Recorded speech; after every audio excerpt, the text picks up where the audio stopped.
It's everywhere, all over the city, doing home invasions, burglaries, robbing people. Albuquerque police officers tell us Justin Latassa is one of 7,000 Albuquerque gang members they know about. The real number may be much higher. They're everywhere.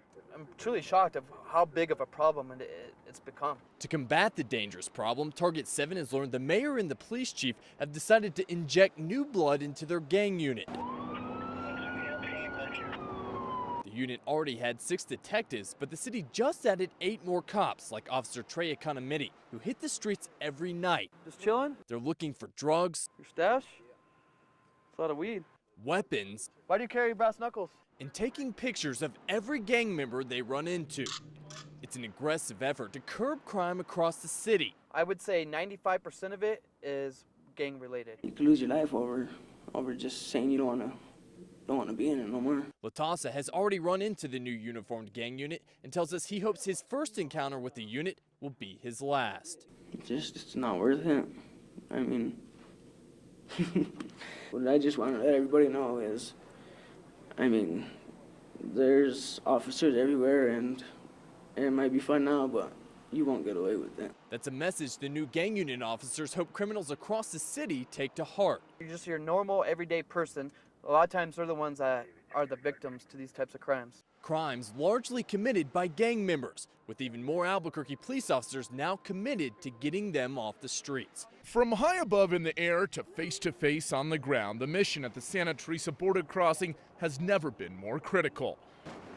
Find the drugs, while at the same time roll out the welcome mat for legitimate enterprise. How much freight do you see on a daily basis? Oh, I would say we probably get about, on the average, about 1,400 trucks a day. Factor in cars, foot traffic, and even livestock, and you've got billions of dollars funneling through here each year.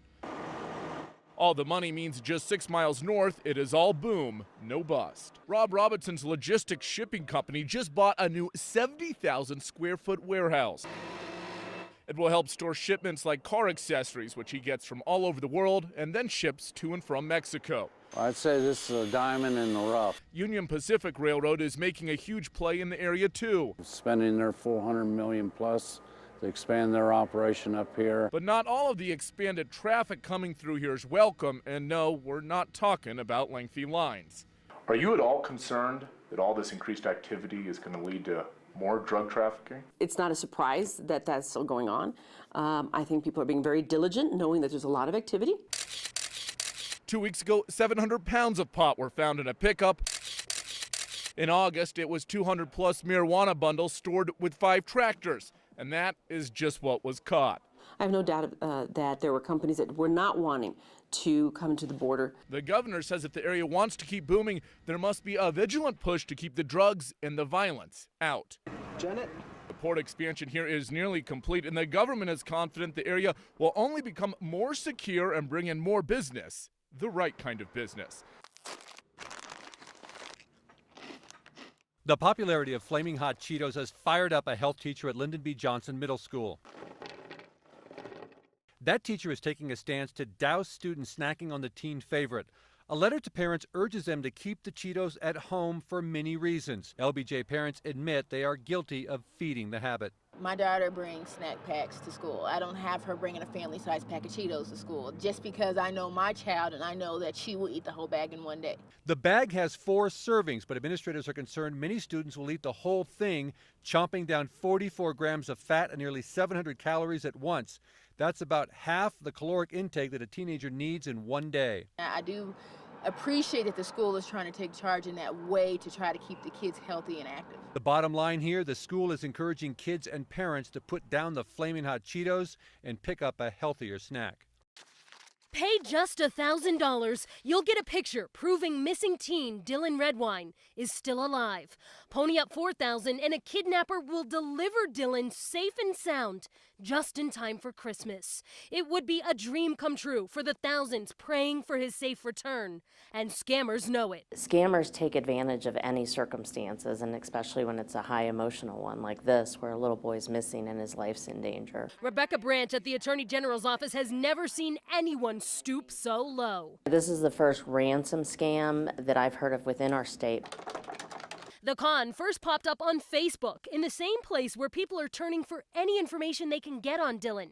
Mixed in was this message from the red wine trickster, Abbas Gaddafi, claiming to be the boss of a kidnapping gang in southern Colorado, asking for such a small amount of money, people might just take the bait. People are more likely to send it because they more likely have it. And more likely to send it because the scam popped up on what looked like a credible site. Because it's really easy for anybody, anywhere, to come up with a message, post it on Facebook, and have it show up and look legitimate. This scam is anything but legitimate, from a predator making a bad situation much worse.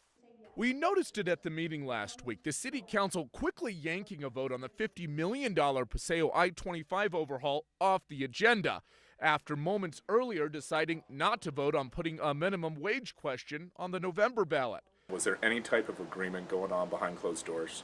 We did not have some sort of a deal, what was implied there. Councillor Debbie O'Malley is defending the maneuvers, despite what Councillor Brad Winter told our media partner, the Albuquerque Journal.